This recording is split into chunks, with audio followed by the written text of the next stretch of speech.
tiene las credenciales, esa es una persona calificada.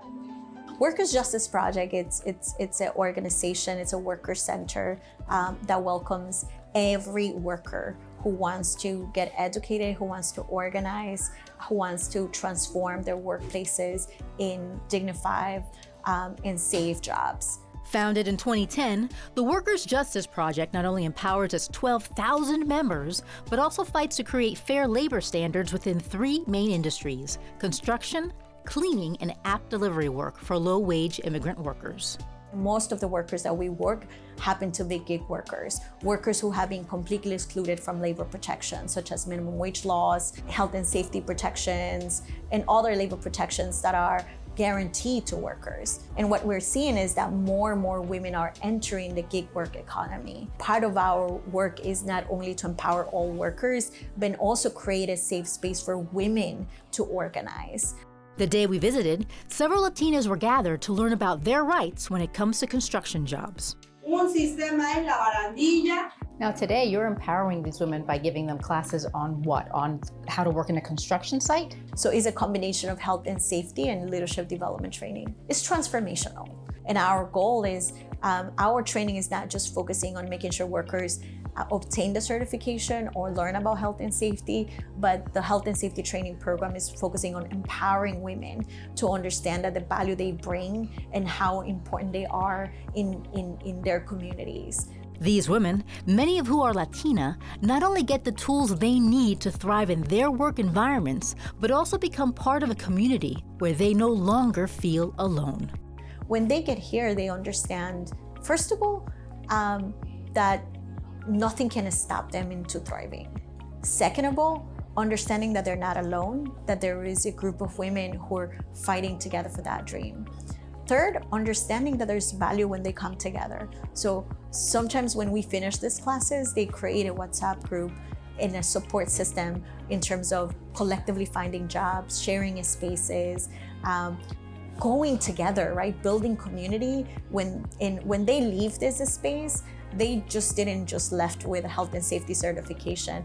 They left it with a friend, they left with a sister, they left with an organization that is gonna have their back every step of the way when they're trying to navigate the complexity of a system that is not meant and is not designed for women, and especially women of color.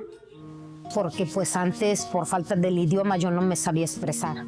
Ahora regularmente como tomamos los entrenamientos del grupo de Liberty Cleaners, ahora sé disminuir las cantidades que los empleadores quieren.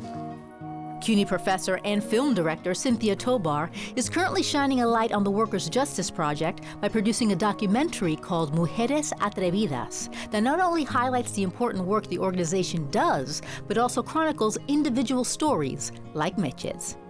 I wanted to highlight how these women weren't waiting for permission. They were going to organize and activate and empower themselves.